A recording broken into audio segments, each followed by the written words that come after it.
Hey guys! Tonight we drift into the shadows of a night that refused to end. Halloween, your favorite excuse to wear someone else's face, gorge on sugar, and pretend the world outside is just a harmless playground of ghosts and glitter. But tonight's story isn't about the make-believe. It's about the real things that crept in behind the masks. Things that didn't take them off when the music stopped. So, before you get comfortable, take a moment to like the video and subscribe, but only if you genuinely enjoy what I do here. And while you're at it, tell me your location and what time it is where you are right now. I want to know what kind of midnight this story finds you in. Now, dim the lights, maybe turn on a fan for that soft background hum, and let's ease into tonight's journey together. You stand by the window, the October wind rattling it just enough to make you wonder if someone's outside, or if it's only the house remembering. The streetlights burn low amber. A few kids still wander in leftover costumes, their candy bags sagging like ghosts tethered to sugar dreams. You smile. You remember what that felt like. Innocence with a sugar rush. But tonight feels heavier. The air hums differently. Halloween has always been a strange mirror. Funhouse reflection of our fears dressed in neon lights. You walk past the laughter, and behind it, you sense the pulse of something older, something watching. It's almost poetic, isn't it? The world collectively deciding, once a year, to flirt with death in the name of fun. Pumpkins grinning like morticians, skeletons dangling like ornaments, and everyone pretending it's all just decoration. But history, as it turns out, has never been good at pretending. Somewhere between the candy aisles and costume racks, the darker stories hide. Ones written, not by storytellers, but by panic, fire, and mistake. Take 1962, for instance. A sleepy Midwestern town, perfectly average. Until that Halloween night when the power went out across 3 counties. Nothing but moonlight and confusion. Parents lit candles, thinking it was just a minor outage. Then came the screams. Later, newspapers would call it the long night, when 37 people vanished without a trace. Scholars still argue whether it was a case of mass hysteria or something stranger. Some say gas leak, others swear it was a ritual gone wrong. You picture it, paper decorations fluttering in the dark, wax dripping onto linoleum, and a half-heard voice outside whispering, "Trick or treat." Only this time, no one answered. The funny part, history didn't even bother keeping proper records. The archives from that night were lost in a clerical error. The town itself, renamed, relocated, erased from most maps. That's the thing about horror. It's easier to bury than to explain. You keep walking, the sound of your steps on the pavement syncing with your heartbeat. Somewhere, a church bell rings 12 times. Midnight, the witching hour. You remember reading once that the Celts believe this was when the boundary between the living and the dead grew thin enough to cross. That's where Halloween came from. Samhain, the ancient fire festival marking the death of summer. They dressed in animal skins to fool the spirits, leaving food out so the dead would pass peacefully by. But you can't help thinking, what if some of them stayed? What if some got used to walking among us? What if every jack-o'-lantern you pass isn't a symbol, but a warning? The air shifts again. Someone's burning wood, or maybe something less pleasant. The smoke wraps around you like a question. You tell yourself it's nothing. You're just setting the mood. Still, your hand drifts toward the doorknob of a nearby house with its porch light flickering. Probably just faulty wiring, you murmur. But you know better. You've watched enough of these stories unfold to recognize a pattern. The light always flickers before something changes. You pause, noticing an old black and white photo tacked to a lamppost, faded faces of kids in vintage Halloween costumes, big paper masks, hollow eyes. The caption reads, "Missing 1958." There's no date for when the photo was posted. It's odd how tragedy lingers, how it refuses to stay dead. It clings to streets, to walls, to the faint smell of burnt sugar in the air. History doesn't forget. It just waits for you to notice again. And tonight, you've noticed. You always do. You cross the street, the crunch of fallen leaves loud enough to make you glance back. No one's there, but your reflection in the store window seems slightly delayed. You blink. It catches up. You laugh softly. You're tired, that's all.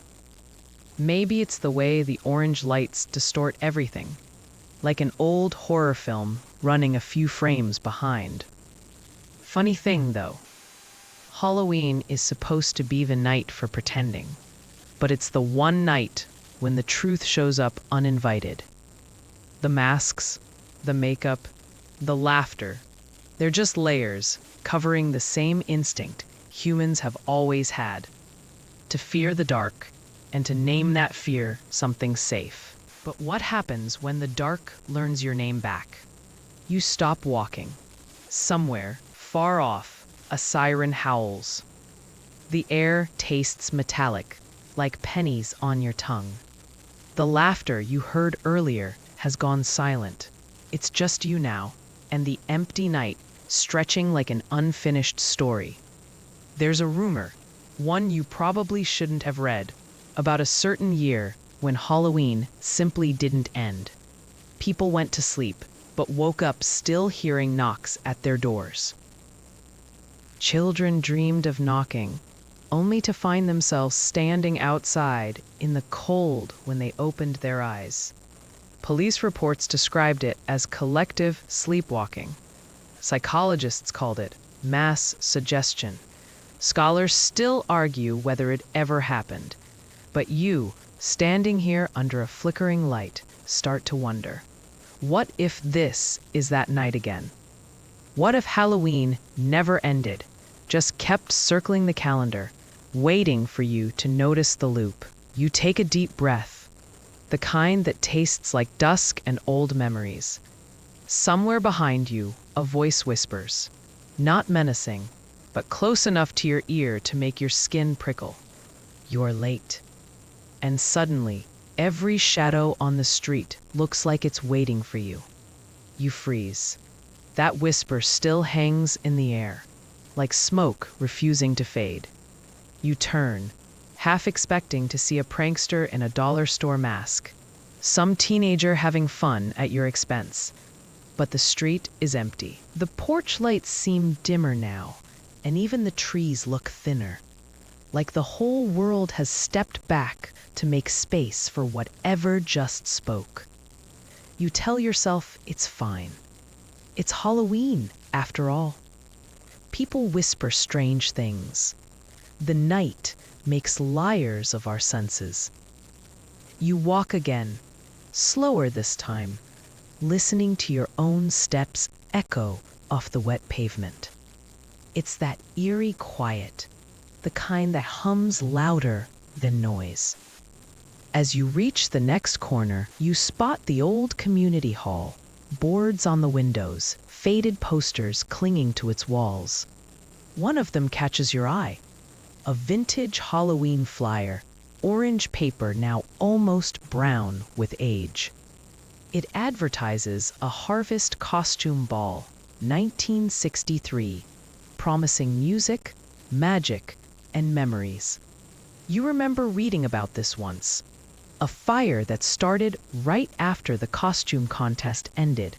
49 people died, most of them teenagers. The official report blamed faulty wiring and flammable decorations, but locals swore the first spark came from the jack-o'-lantern centerpiece, a candle that burned blue instead of orange. Scholars still argue whether that color meant anything. Some say it was a chemical reaction. Others whisper it was something older, a superstition reborn. You step closer, tracing the edges of the poster. The faces of the dancers are still faintly visible, smiling in their paper masks. Frozen seconds before tragedy. Someone's written on the bottom corner in pencil, "We didn't all make it out." Your breath catches. The message wasn't there in the articles. You wonder if someone came back later to write it. Or maybe it was always there, waiting to be read by the right pair of eyes. Yours. You think of the old gymnasium fire stories, the way people said they could still hear music playing beneath the rubble weeks later. They said if you stood near the site after midnight, you could faintly smell burnt wax and roses. Strange combination, right? Roses don't grow in that part of town. Yet every year on Halloween night, the scent returns. You find yourself whispering, "It's just the mind playing tricks." But your voice sounds smaller than you expect. You keep walking, leaving the hall behind. The night deepens into that strange hour where reality and dream blur. The houses get older, architecture shifting subtly. What was modern becomes Victorian, gaslights replacing LEDs, the world rearranging itself like an old photograph being restored. You blink hard. Maybe you're imagining it. Maybe you're slipping through time. Or maybe the night is just good at pretending to be history. You pass a small shop with cracked windows. Inside, mannequins stand in dusty costumes, skeletons, witches, pirates. But one of them seems off. Its head is turned slightly toward you. You step closer, half laughing, ready to prove it's just a trick of the light. Then the mannequin blinks. You stumble back. A glass between you fogs with condensation, as if something inside just exhaled, and then it's still again, perfectly still. A tiny sound escapes your throat. A nervous laugh. "Okay," you say under your breath. "Great job, subconscious. You win tonight." But even sarcasm feels thinner than before, like the night is swallowing your words before they reach the air. You remember one odd detail about that 1963 fire. A survivor, an elderly woman named Ruth, once told a local paper that just before the blaze began, someone had cut the lights and whispered over the intercom, "Everyone stay calm, it's only smoke." When they investigated, they found no trace of any announcer, no functioning microphone. Ruth swore she heard a man's voice, steady, calm, rehearsed. She died years later, repeating the same phrase in her sleep. "It's only smoke," over and over, like the night never stopped playing back that moment. You look up and realize the fog has thickened. The world around you feels muffled, soundless except for the crunch of leaves beneath your shoes. Somewhere in that fog, faint music plays, soft swing tunes from the 1940s, the same kind they might have danced to in that doomed gymnasium. You know better than to follow it, but you do anyway. The melody pulls you down a narrow lane toward the faint outline of a building that shouldn't be there. A perfect replica of the hall you just saw boarded up. The lights flicker from inside, warm and golden. You hear laughter, clinking glasses, the hum of conversation. The door is slightly open, and a breeze carries out the scent of wax and roses. You stand there, caught between curiosity and fear. The rational part of you whispers this is impossible, but another part, the one that believes in what-ifs, leans in closer. You peek through the crack. Inside, people dance. Men in suits, women in flowing dresses, all in masks. The room glows with candlelight, and every face smiles too perfectly, too wide. For a second, you think they might be wax figures, until one of them turns, locking eyes with you.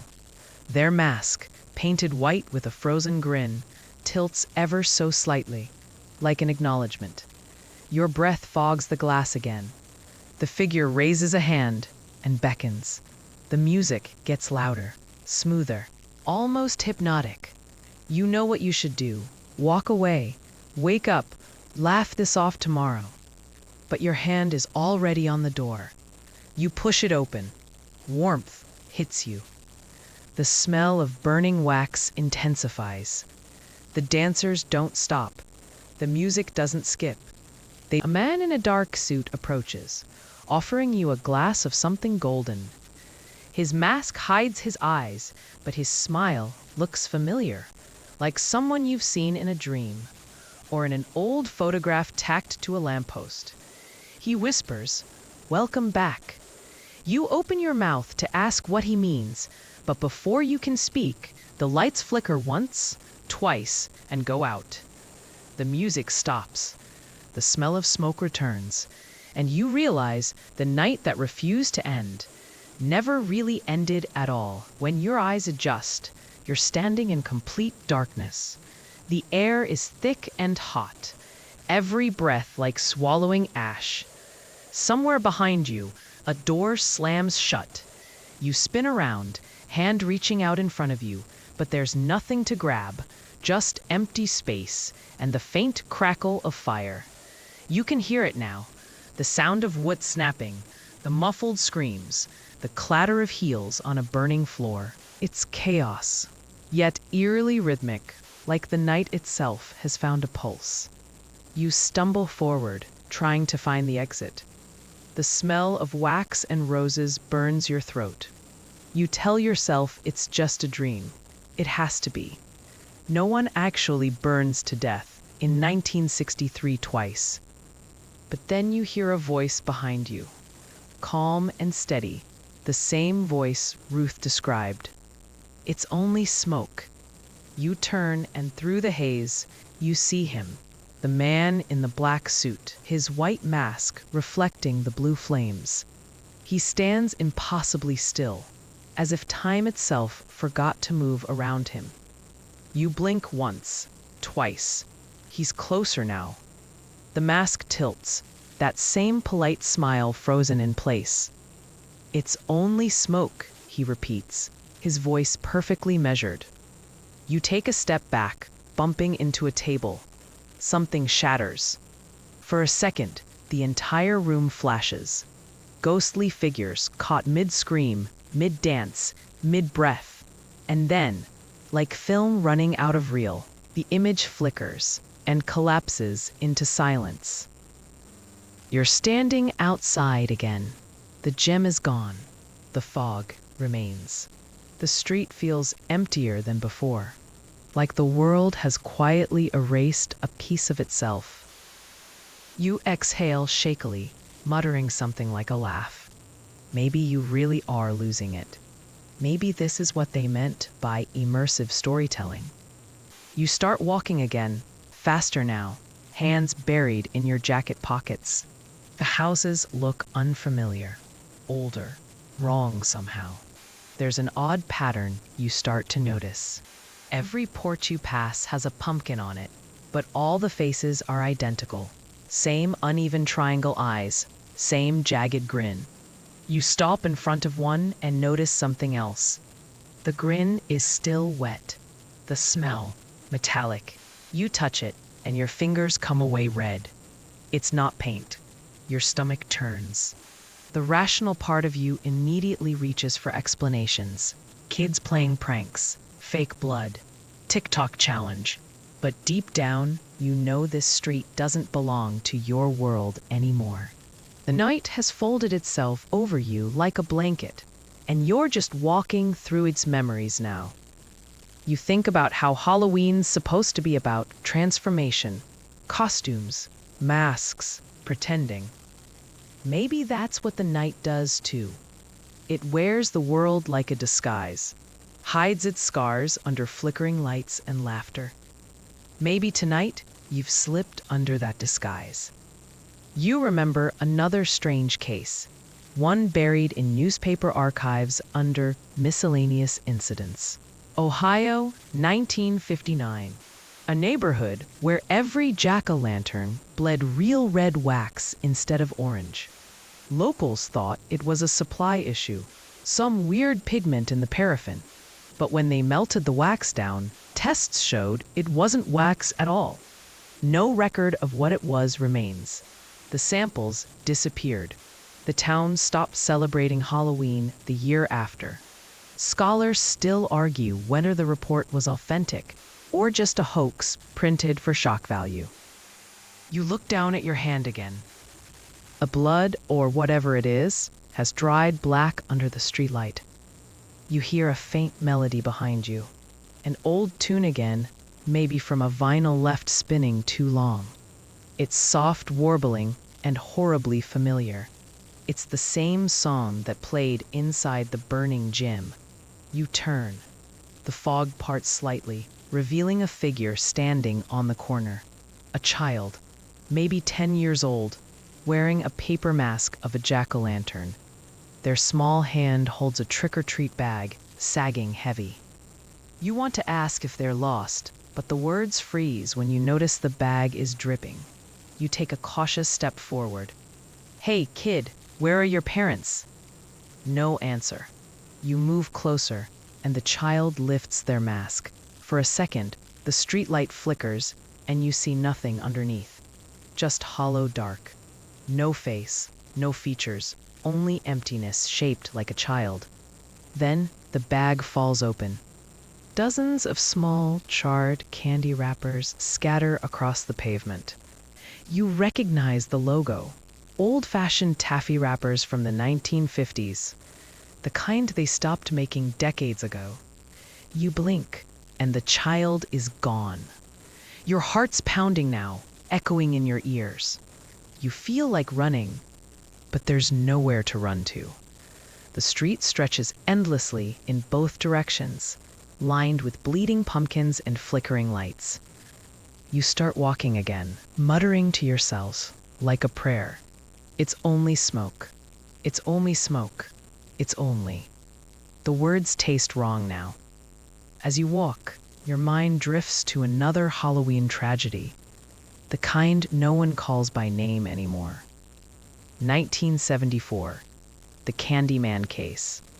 A father, Ronald O'Brien, who poisoned his own son's candy with cyanide.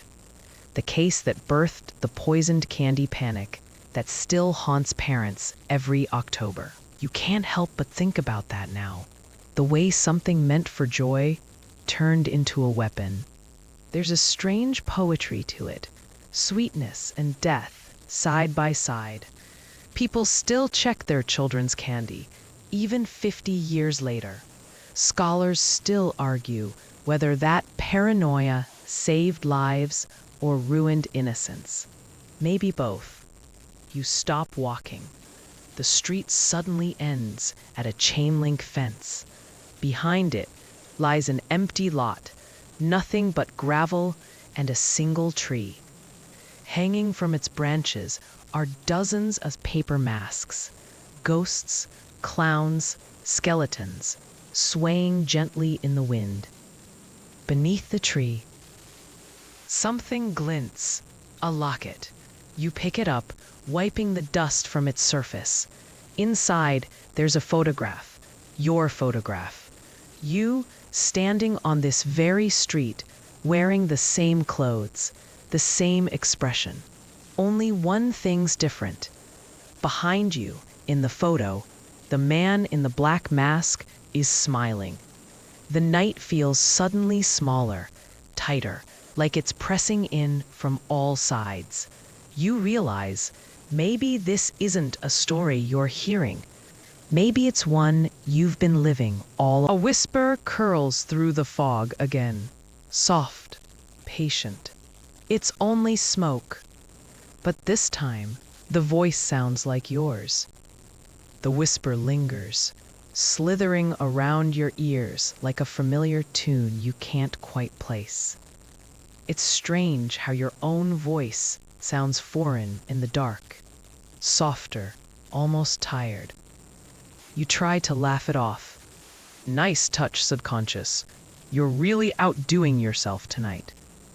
but the laugh feels empty, the kind of hollow sound that bounces off the fog and never comes back. You look around, trying to retrace your steps, but the street behind you is gone. Just a vast gray mist where houses should be. You can't even see the fence anymore. The only thing that remains is the tree with its dangling masks, rustling gently in a wind that doesn't exist. You notice something new now. Each mask has a name scrawled across it in faded ink. Some are ordinary. James, Linda, Sarah. Others sound strange, old-fashioned, like names from an obituary column. But one near the center stops you cold. It's your name. Your fingers tremble as you reach for it. The paper is cold, almost damp. You tug it free, half expecting it to crumble, but it doesn't. Instead, you feel a sharp tug, like static electricity biting your fingertips. A small spark of blue jumps from the mask to your skin, and for a moment, you see something behind your eyelids. The gymnasium again. The fire. The man in the black mask standing still amid the flames. Then it's gone. You exhale shakily, the mask still in your hand. You're trying to find a reason that makes sense. Maybe you fell asleep. Maybe this is all one of those vivid dream sequences your brain writes when it's bored. But the ground beneath you feels too real, the chill too specific. You hear footsteps, soft, deliberate, coming from behind the tree. You take a step back, heart hammering. The footsteps stop. "Who's there?" you call out, your voice almost cracking. Silence answers you. Then, a faint sound, like paper tearing. One of the masks has come loose and fallen to the ground. Another follows. Then another. It's raining masks now, each one fluttering down slowly like snow. They pile at your feet, faces staring up at you, grins wide and unblinking. You take another step back, and one of the masks catches your shoe. For a second, you swear it moves, its smile widening by a fraction. You kick it away.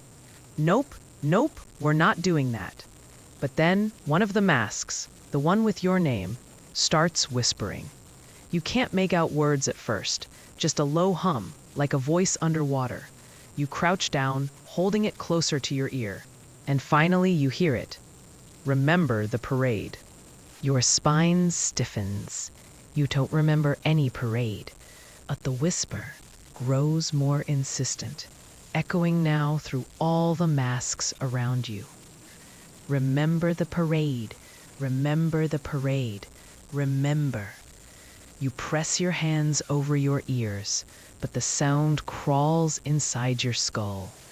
You close your eyes, and suddenly, you're there. Daylight. Bright. Too bright. Confetti floating through the air. A small-town Halloween parade, decades old. Children in paper costumes. Floats decorated with pumpkins and black cats. You recognize the banners. October 31st, 1952. A perfect postcard of mid-century America. But then the image distorts. The color drains out. The parade music turns off-key. The laughter warps into static. You look closer, and the people on the floats aren't smiling anymore. Their faces, those same hollow masks from the tree. You can hear them chanting something now, soft but unified. Stay with us. You turn to run, but they're all looking at you now, heads tilting in eerie synchronization. In the front row, a small girl holds a paper pumpkin. She raises it high, and it bursts into blue flame. The world ignites. You smell smoke again. You gasp, eyes flying open. You're back by the tree. The masks are gone. The fog, thicker. You touch your wrist. It's warm. When you lift your sleeve, there's a faint mark where the mask had brushed you. A perfect outline of a jack-o'-lantern. You rub at it, but it doesn't fade. Remember the parade. The phrase keeps looping in your head. You recall a real event, the 1952 Greenville Halloween parade disaster. Historical fact: the floats were made of crepe paper and hay bales. Someone dropped a lit cigarette. The whole thing went up in minutes. 9 people died, mostly kids. Newspapers called it the Inferno on Main Street. A freak accident, they said. But one photo from the event always stuck in your mind. A man in the background, wearing a black mask and a smile too wide. The same smile from your photo, from the gym, from the fog. Scholars still argue whether that image was doctored, but no one ever found the original negative. You whisper to yourself, okay, so maybe I'm stuck in a history lesson from hell. A dry laugh escapes you, but there's no humor in it. Just the tremor of something dawning, a connection forming between the stories, the years, the blue flames. Halloween tragedies repeating across decades. The same voice whispering, the same words, the same man in the mask. You start walking again, the fog parting just enough to show you a road ahead. A crooked street sign leans to one side. You wipe the grime off and squint to read the name. Ash Hollow Road. You've never heard of it, but your gut twists. Something about the name feels wrong. Too convenient, too theatrical. Like the night is staging its own history lesson for you. Somewhere far away, a faint carnival tune plays, carried on the wind. You follow it, not because you want to, but because it feels inevitable. And behind you, at the base of the tree, the masks begin to whisper again. Soft, rhythmic, patient. It's only smoke. The music grows louder now. A shrill, crooked melody, like an old carnival organ, missing half its keys. It wobbles between notes, mechanical and human at the same time, looping endlessly in a broken rhythm. You can't tell where it's coming from. The fog makes direction meaningless. You walk anyway. Your shoes scrape against uneven pavement, echoing faintly. Somewhere ahead, orange light flickers. Fire again? No. Lanterns, strings of them, swaying overhead in the mist. Each one shaped like a pumpkin, glowing, soft, and sickly. They line both sides of a narrow street, leading to what looks like a small fairground. The fog thins just enough to reveal faded tents, torn bunting, and rusted rides frozen mid-motion. The sign above the entrance is cracked but legible. Ash Hollow Carnival, Halloween 1963. You let out a low breath. The year hits you immediately. 1963, the Halloween Carnival collapse. You'd read about it once. A Ferris wheel malfunctioned, a tent caught fire, panic spread, and dozens were injured. The official report blamed a mechanical fault and structural decay. But others whispered about a masked man seen backstage minutes before everything went wrong. No one ever identified him. You step through the entrance arch, ducking under torn cloth. The air smells of old sugar and rust, and beneath it all, a faint char, like something long burned but never truly gone. You rub your arms against the chill. A voice calls out, faint and lilting. Come one, come all. Don't be shy. Halloween comes but once a year. You freeze. The sound is distant, echoing from somewhere inside the fog. You scan the tents. A small ticket booth stands nearby, its window cracked, a thin layer of ash coating the counter. A single ticket rests there, pristine and white. You pick it up. The paper feels warm. Printed in bold letters, Admit 1, Ash Hollow Carnival. And below that, handwritten in red ink, you've already been here before. You drop it instinctively. It lands face up. The letters glisten faintly, wet and fresh. The music shifts again, faster now, like the fairground itself senses you. You move cautiously toward the carousel in the center. The horses are scorched, their paint bubbled and blackened, but it's still turning, slowly on its own. No motor, no power, just the soft creak of wood and the occasional unsettling giggle that doesn't belong to any child. You walk around it once, twice. Then you see something carved into one of the horse's flanks. Letters etched deep into the burnt paint. Remember the parade. You step back, pulse quickening. The same phrase, again. Okay, you murmur. Someone's definitely committed to the theme tonight. You try to sound casual, but the words barely mask the fear bubbling underneath. There's movement in the tent beyond the carousel. A shadow flickers against the canvas, tall and narrow. You hesitate, then edge closer. The tent flap flutters open, revealing an empty stage and rows of seats facing it. A single spotlight shines down from above, illuminating the center. You don't want to step inside, but your body moves anyway. The second your foot touches the sawdust-covered floor, the music cuts out. Silence crashes over everything. Then, faintly, a projector whirs to life somewhere behind you. A beam of light hits the hanging sheet in front of the stage. Black and white film flickers to life. Grainy images of the carnival appear, the same one you're standing in. Crowds laughing, children with balloons, cotton candy stands. Then the camera pans to the Ferris wheel, towering in the background. You watch as the wheel begins to shake.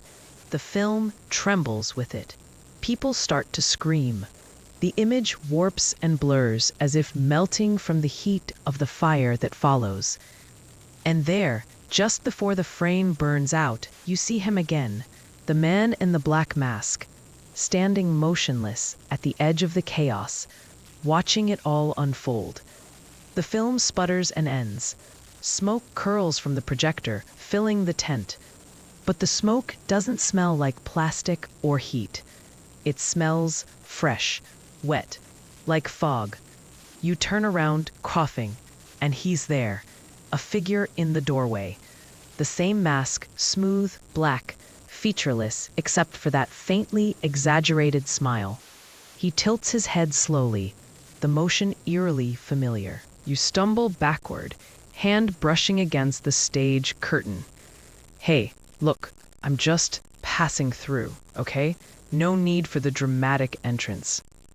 No answer. He doesn't move closer, but somehow the space between you shrinks anyway. You blink, and he's suddenly just a few feet away. You can see the faint reflection of your own face in the mask's glossy surface. The lights flicker, once, twice, and when they come back on, he's gone. You spin around, scanning the tent. Empty. The only thing left is the ticket, lying on the floor by your feet again. You pick it up. The handwriting has changed. Now it says, "Don't forget the train." You feel the blood drain from your face. You know what that means. The midnight train disaster of 1971. Another real event, another Halloween tragedy. The pattern continues. Fire, masks, the man who watches. Scholars still argue whether those disasters were connected, mere coincidence, or something else. But even as you recall the details, you realize the stories all share one thing: the survivors' testimonies. Each one mentioned a masked man in black standing calmly while everything fell apart. Some said he disappeared in the flames. Others swore they saw him later in reflections or in dreams. And now you think, he's here. You step outside, the carnival fading behind you like it was never there. The fog swirls, thicker now, heavier. The ground slopes downward until you reach a set of train tracks, half buried in ash. An old sign leans nearby, words barely legible. Midnight Express Line, departure, 11:59 p.m. You glance at your phone. 11:58. A faint whistle sounds in the distance, echoing through the fog. You feel the vibration under your feet first, a low, rhythmic pulse that crawls up your legs. You whisper to yourself, It's only smoke. And somewhere behind you, from the direction of the carnival, the organ music starts playing again. The sound comes before the sight. An old, drawn-out whistle, echoing through the fog, stretching too long to be natural. You can almost feel it vibrate through your ribs. The rail beneath your shoe hums faintly, alive in a way that makes you question if it's even steel anymore, or something older, breathing beneath the rust. You step off the track, half expecting nothing to appear at all, some ghost sound looping for atmosphere. But then you see it, a dim glow in the distance, flickering orange through the mist. Headlights, a train, but it's moving too slow. The wheels grind and screech as though dragging across gravel instead of rails. The air fills with the metallic scent of ozone and burning oil. You instinctively hold your breath. The fog parts just enough to reveal its shape. Black iron, scorched in patches, the paint blistered and cracked like something that survived more than one fire. Across the front, barely visible through grime, you can make out a nameplate, the Midnight Express. Of course, the same train from the 1971 disaster, the one that derailed on Halloween night after mechanical failure, killing 32 passengers. Official reports blamed poor maintenance, but witnesses claimed to have seen someone walking along the tracks moments before the crash. A man in black, carrying an old lantern. No record ever proved he existed. You swallow hard. Guess we're doing this, huh? You step closer. The train screeches to a stop right in front of you, brakes shrieking like something alive, protesting its own stillness. Steam billows from underneath, rolling over your feet in waves. The doors open. No one inside. You hesitate, but curiosity wins. It always does. You climb the steps slowly. The interior is dim, lit by flickering gas lamps instead of electric bulbs. The seats are upholstered in torn red velvet, dust swirling through the light with every step you run your fingers along the wood panels. They're warm, like the train's heart is still beating. There's a faint crackle over an unseen speaker. Then a voice. Welcome aboard the Midnight Express.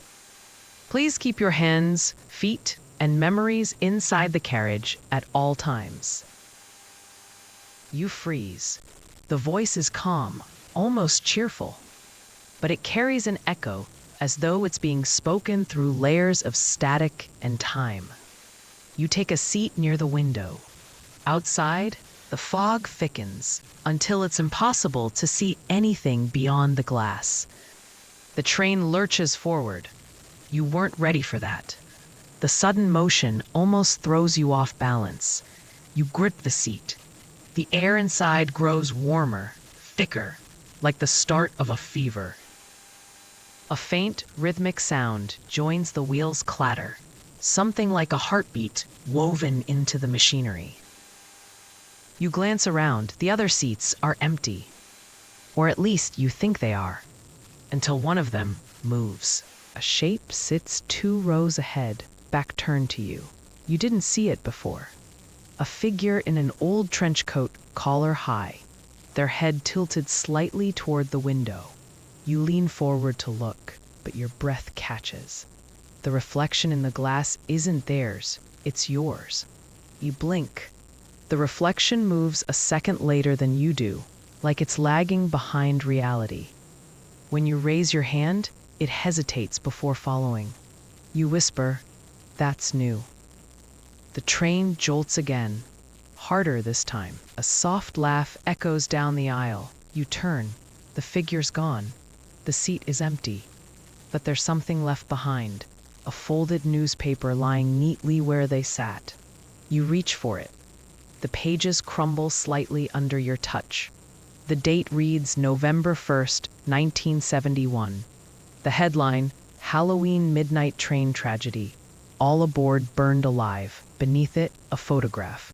The wreckage, twisted metal, smoke, and fire. And in the background, barely visible through the haze, a man in a black mask holding a lantern. You exhale sharply. Of course he's here. You lean back, heart pounding, as the train continues to rattle down tracks that don't seem to end. And then, through the haze, you notice something odd about the paper. The names of the victims are fading, slowly disappearing from the page, as though someone's erasing them in real time. One by one, the letters vanish until only one name remains: yours. You throw the paper down, stumbling out of your seat. No, no, no, no! That's not... The lights flicker. The walls creak and groan. A wave of heat rolls through the carriage. Smoke starts to seep from the floorboards. You back away, coughing, pressing your sleeve to your face. But the smoke doesn't smell like fire. It smells like fog. The same heavy mist from the street. The same one that follows you, pulls you deeper. You shout into the haze, "What do you want from me?" And for once there's an answer. The same voice from before, calm, detached, almost kind. You keep showing up. Then, silence. You can hear something distant outside, beyond the roar of the train. A faint ringing of bells, laughter and voices. It's not the 1970s anymore. You can feel the time shifting, collapsing around you. The train isn't traveling through space. It's moving through years, through memories. A faint flash of blue light flares through the fog outside. You press your face to the glass, and there he is again, walking alongside the train, perfectly in step, his lantern glowing blue. You whisper, "It's you, isn't it? The one behind all of it." The mask turns towards you. For the first time, you see something behind it. Eyes, dark and endless, but undeniably human. The lantern flickers once, twice, and goes out. The train screeches violently, derailing into a scream of metal and fire. You fall, hit the floor, and everything goes black.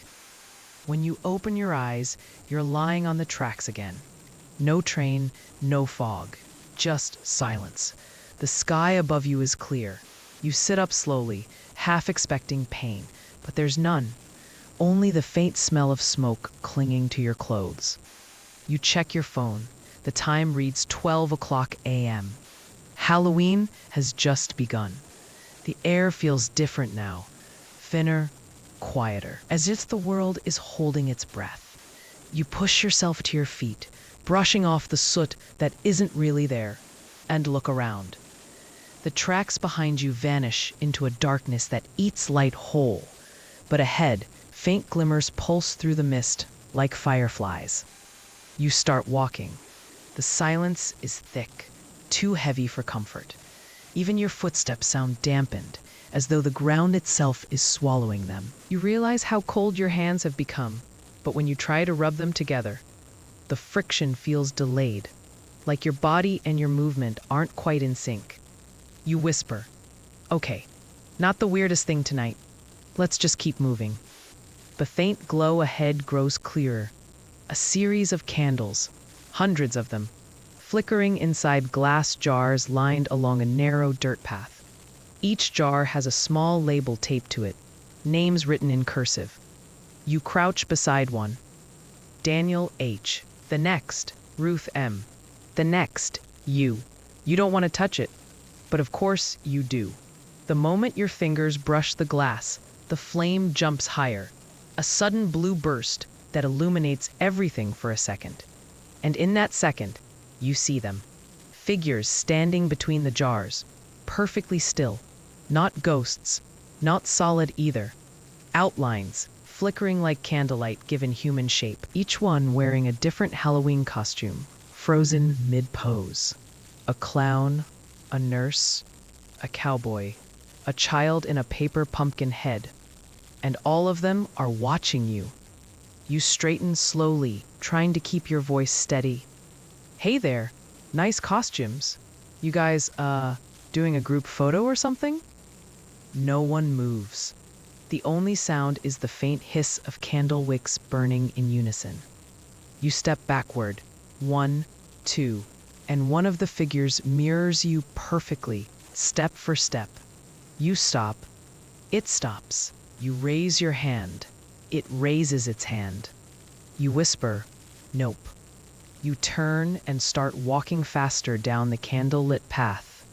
The figures don't follow, but their heads slowly turn, every single one, tracking your movement as you pass. You don't dare look back again.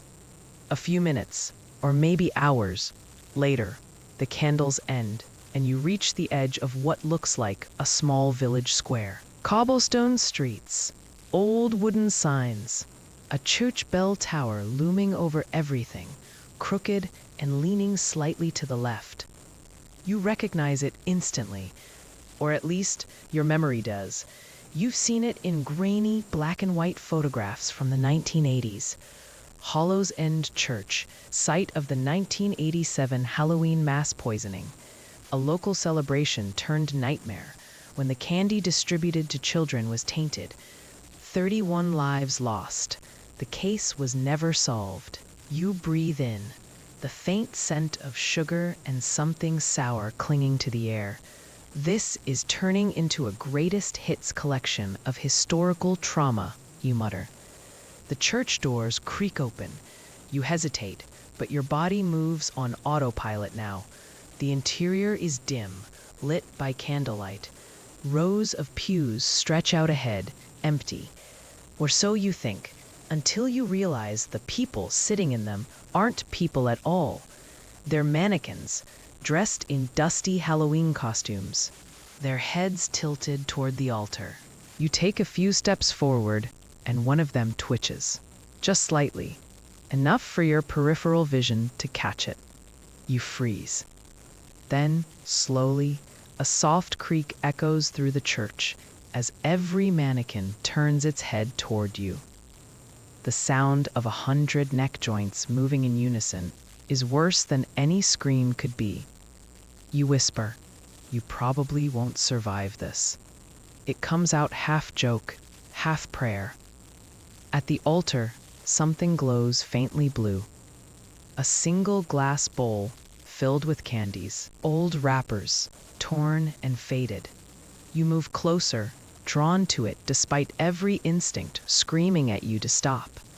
A faint whisper starts up again, the same one from before, threaded through the flicker of candlelight. Remember the parade. Remember the carnival. Remember the train. You grip the edge of the altar, your heartbeat syncing with the rhythm of the chant. What are you trying to tell me? The bowl rattles. The candies shift on their own. You watch as they arrange themselves into letters. You were there. You stumble back, shaking your head. No, that's not possible. I wasn't even born yet. But deep down, something twists, the faintest flicker of recognition, like a dream you've had too many times to be coincidence. A faint laugh echoes from the back of the church. You turn slowly. He is there, standing in the doorway, the man in the black mask. The faint blue light of the candles dances across his form, making him look both solid and spectral at once. His lantern glows dimly, pulsing like a heartbeat. You whisper, "Why me?" He tilts his head, the gesture eerily familiar, gentle, almost sympathetic. And then he speaks for the first time. You remember more than you think. You blink, and he's gone. The mannequins slump forward at once, lifeless again. Outside, the church bell tolls midnight, a deep, hollow sound that shakes dust from the rafters. You run out into the square, gasping for air, the fog pressing in once again. Somewhere behind you, the whisper returns. Dozens of voices now, overlapping, old and young, human and not. You keep showing up. You collapse against the cobblestone, clutching your head. The voices rise in pitch, forming a low hum that builds, builds, builds. And then, silence. The fog clears for just a moment, revealing something far in the distance, a faint orange glow, pulsing like fire. A city skyline, maybe, or a warning. You stand slowly, your body trembling. You can feel the story pulling you forward, the next tragedy waiting, the next memory. And for the first time, you realize you're not just an observer in these stories, you're part of them. You stand at the edge of Hollow's End, breath curling in faint white wisps as the fog rolls and folds like a living thing. The world beyond the square is drenched in an eerie orange haze, glowing faintly like the reflection of distant fire. You don't know why, but every instinct tells you that's where you need to go. You start walking again, slow steps echoing through the silence. The cobblestones beneath your shoes shift into dirt, then into something softer. Ash, maybe. The air thickens with the faint metallic tang of blood and soot. And then you see it, a small town frozen mid-movement. Cars parked crookedly, shop doors half open, street lights still burning, though no one's around to watch. Pumpkins sit on every doorstep, candles flickering inside, their carved smiles sharper than usual, almost mocking. You recognize the place before your mind catches up. Oak Ridge, 1994, the Halloween blackout. A freak electrical storm that struck just after 8 p.m., plunging the entire town into darkness for 12 hours. When power returned, 6 people were found dead. No signs of struggle, no clear cause. They'd all been found smiling. You whisper under your breath, "Let me guess, he was there too, the man in the black mask." Always watching, always just out of reach. You pass a storefront window and catch your reflection, or what you think is your reflection. It looks back at you. Same clothes, same posture, but its expression is wrong. The corners of its mouth twitch upward, forming that same stretched, unnatural grin. You take a step closer. It mirrors you perfectly. But then it blinks once, slow, and the eyes in the glass turn black. You stumble backward. The window cracks from the inside. The light flickers. Street lamps go dark, one by one, like dominoes falling. And when the last one dies, the entire world seems to exhale. You're left standing in total blackness. Then, faintly, a flicker of blue light cuts through the dark. The lantern again. You turn toward it, pulse thundering in your ears. The figure stands at the other end of the street, half shrouded in fog. His presence bends the air around him, like heat on a horizon. "Why do you keep following me?" you call out. He doesn't move. The lantern pulses once, brighter this time. You feel warmth spread through your chest, then cold, like ice water being poured into your veins. You glance down. A faint, glowing mark is spreading from your wrist. The jack-o'-lantern outline you saw earlier, the one from the mask. But now it's larger, veins of light crawling outward beneath your skin. You press your hand against it, but it only burns hotter. The voice returns, not from outside, but inside your mind this time. You were there. You've always been there. Your knees nearly buckle.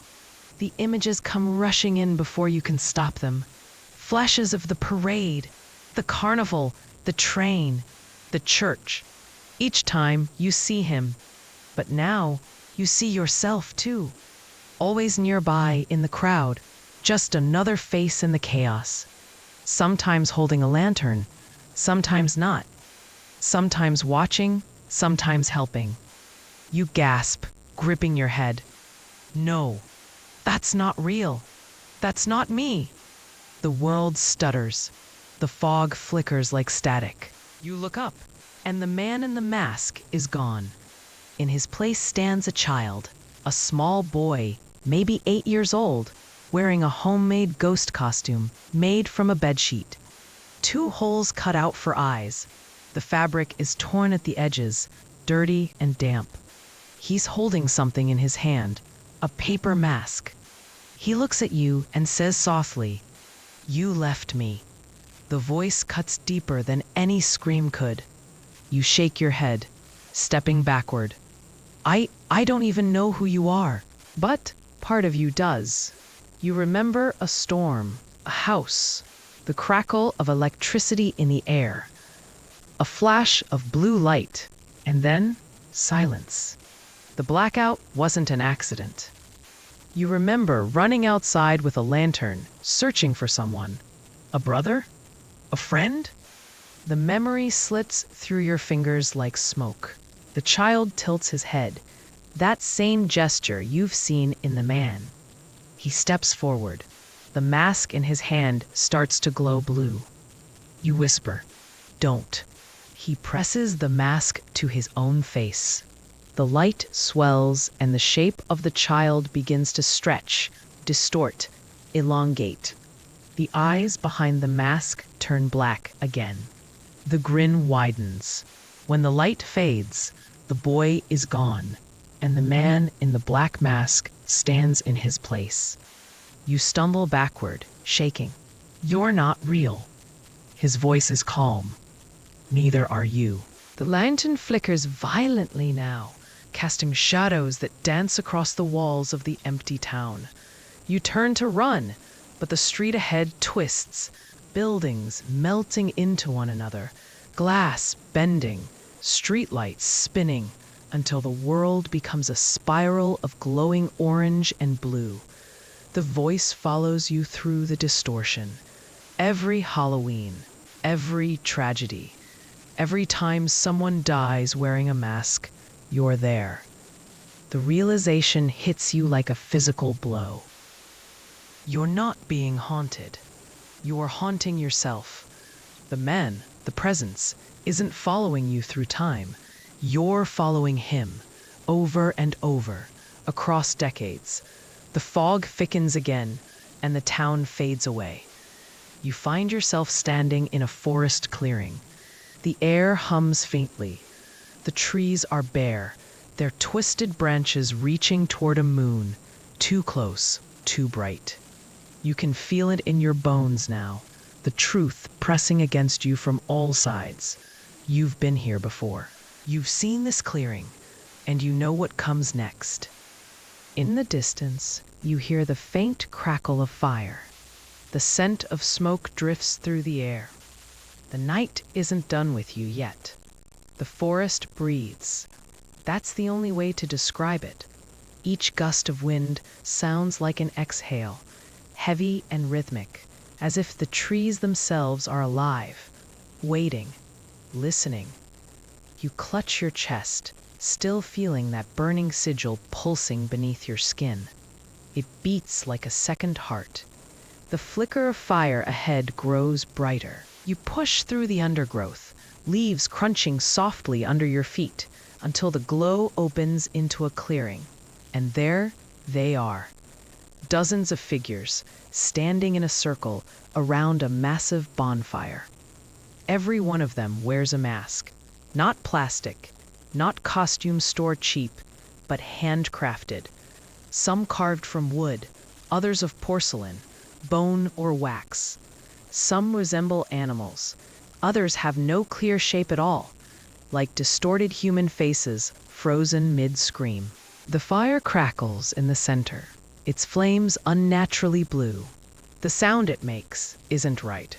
It doesn't roar, it whispers. You recognize this scene. You've seen it before. A photograph from 1953, taken by a journalist who disappeared 3 days later.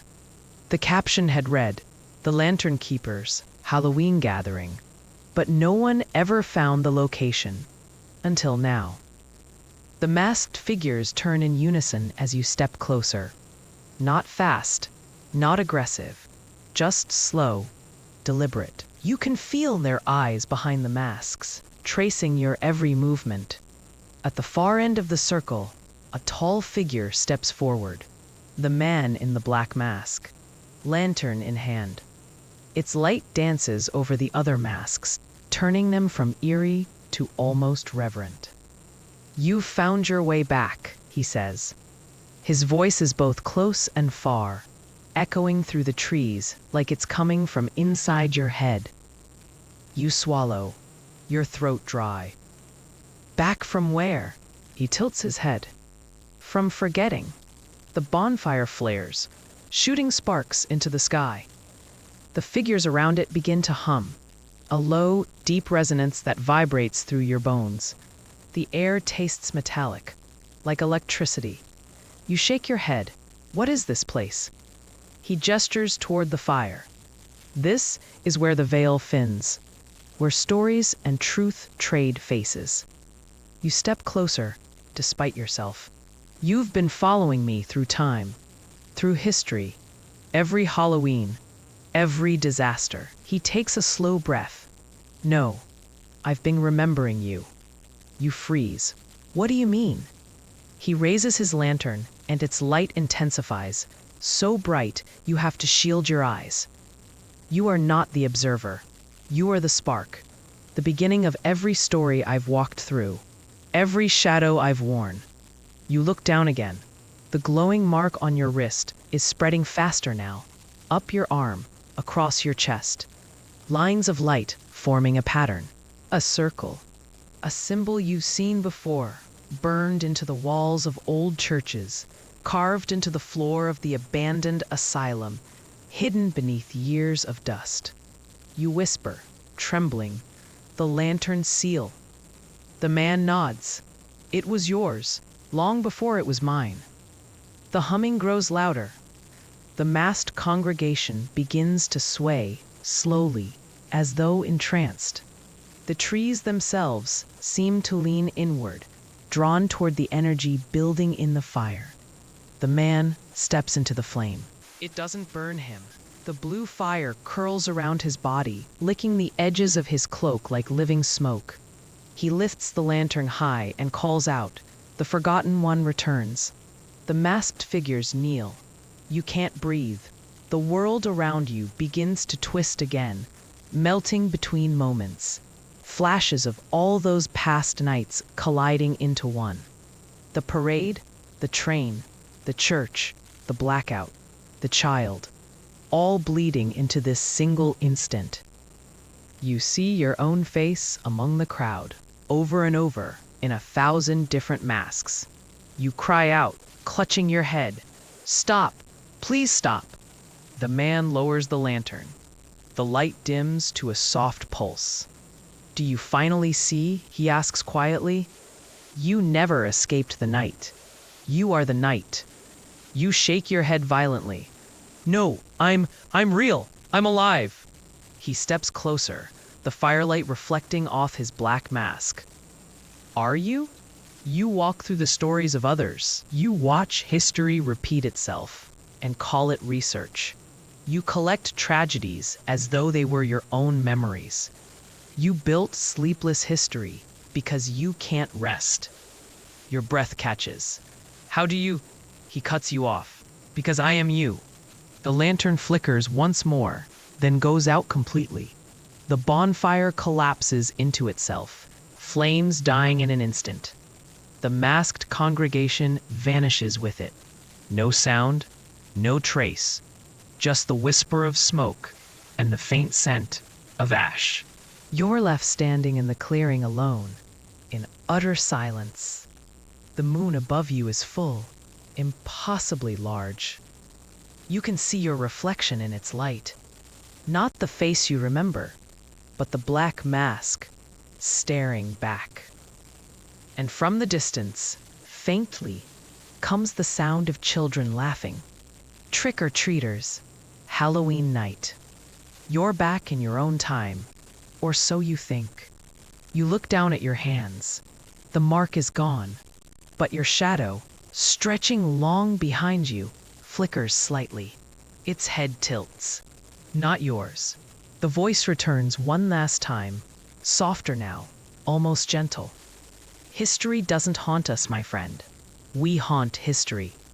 The lantern light flickers once in the distance, and then the world goes dark, fade to black. And just like that, the flame goes out. You're left with nothing but the soft hum of the night. A fan spinning somewhere in the corner. Your own heartbeat, syncing with the shadows on the wall. You survived. Barely. You pull your blanket closer, listening to that silence, the kind that almost feels alive. Maybe that's what Halloween has always been about. Not ghosts or monsters, but memory. The kind that hides behind smiles, in photo albums, in stories we retell every year until we forget what really happened. History is strange like that. It doesn't live in books or archives. It lives in you. Every time you whisper a story in the dark, you keep something ancient awake. You keep the night from ending. Scholars still argue whether Halloween came from Celtic rituals or medieval fear. But maybe it's simpler. Maybe it's just the one night when the world gives you permission to wear your true face and no one asks questions. The night when pretending feels honest. And as you drift, I want you to remember something. The next time you light a candle, carve a pumpkin, or put on a mask, you're not just celebrating. You're participating in a ritual older than your name. One that began long before you and will go on long after. So breathe. Let the hum of the fan become your heartbeat. Let the darkness settle softly around you. You made it through another night of sleepless history. Now close your eyes. Let the ghosts rest for a while, because the night always remembers, and it's kind enough to let you forget. Just until next Halloween. End of script. Sweet dreams.